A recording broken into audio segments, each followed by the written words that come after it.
Assalamualaikum Lur, berita siang telur. Mabes Polri netepno Baradae dadi tersangka ndok kasus matine Brigadir Joshua utawa Brigadir J. Baradae dicirit karo pasal Rajapati.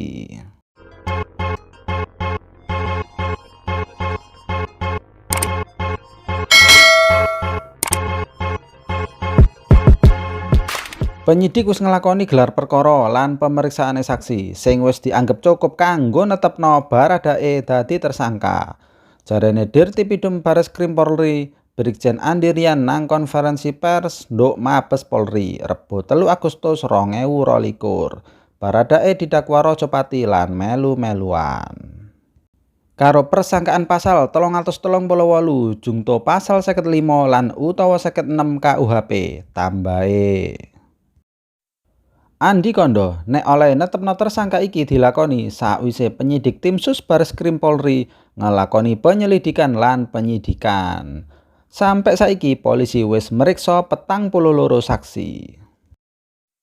Tembak-tembakan antarane Brigadir Joshua lan Baradae iki kedadiane ndok omah dinas Inspektur Jenderal Verdi Sambo ndok Kompleks Polres Duren 3 Jakarta Kidul Jumat 8 Juli 2022 awan.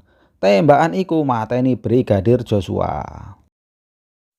Polisi ngarani tembak-tembakan diawiti saka ngira ana pelecehan teko Brigadir Joshua nang bojone Inspektur Jenderal Verdi Sambo. Brigadir Joshua iku minangka perwira polisi sing ditugasno dadi sopir bojone Verdi Sambo. Kira-kira saka pelecehan iku diarani sing nggarai bojone Verdi Sambo bengok-bengok. Bengok-bengoke iku banjur dirungokno karo Baradae sing dadi pengawal Inspektur Jenderal Verdi Sambo. Baradae takon ana kedadian apa, nanging malah dijawab karo tembakan teko Brigadir Joshua. Brigadir Joshua lan Baradae banjur diarani padha tembak-tembakan. Brigadir Joshua mati pas adu tembak. Kasus iki jek tas diumumno nang wong-wong 3 dina sakbanjure utawa Senin 11 Juli 2022. Ana pirang-pirang pihak kelebu Menko Polhukam, Mahfud MD nganggep ana sing gak genah nduk kasus iki.